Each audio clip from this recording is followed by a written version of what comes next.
وصفتنا النهاردة هنعمل مع بعض عصير الرمان الفريش. ايوه، عصير الرمان اللي انا خدت منه ثمرة واحدة بس، وبتعمل لك برضو كمية، يعني ممكن 3 اشخاص يشربوا، 4 اشخاص يشربوا، حسب انتي برضو لو بتقلي العصير او بتخففيه. انا محبش احط عليه سكر، فبحبه يبقى كده حاجة كده بيور شوية. بصوا بقى، دي حتة بنجراية صغيرة، يعني دي ربع بنجراية، اقل كمان من الربع، سلقتها تمام. وعندي هنا كوباية مية. يلا بينا نبدأ وصفتنا. اول حاجة هنزل بالبنجر وبالرمان بتاعي، هنزل عليهم بكوباية مية. هنضرب العصير.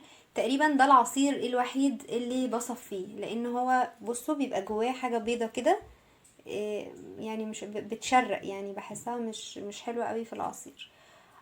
هخلص هضربه في الكبة وارجع لكم تاني. وهنحط مكعبين التلج بتوعنا.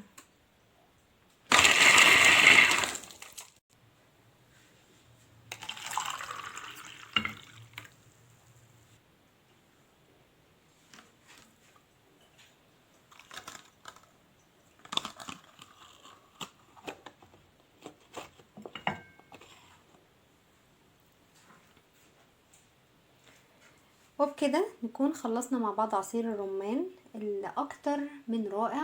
انتي ممكن تضيفي سكر، بس خلي بالكو ان البنجر بيعمل سكر، هو فيه اصلا نسبة سكر عالية جدا، فنخلي بالنا عشان بيخلي العصاير بتسكر من غير قبل ما تحطي. يعني عشان كده بقول لكم خلوا السكر دايما يبقى خارجي بعد ما تعملي العصير بتاعك تقدميه، واللي عايز يحط سكر يبقى السكر في سكرية لوحده بره، يعني اللي عايز عصير الرمان الاكتر من رائع. انا طبعا زي ما قلت لكم انا صفيته، ده العصير الوحيد تقريبا اللي انا بصفيه.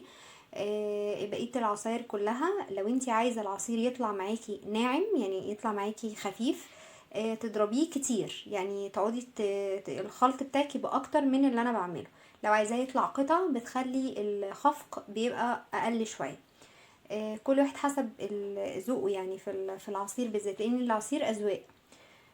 بس والسكر بتخليه خارجي، اللي حابب بيحط.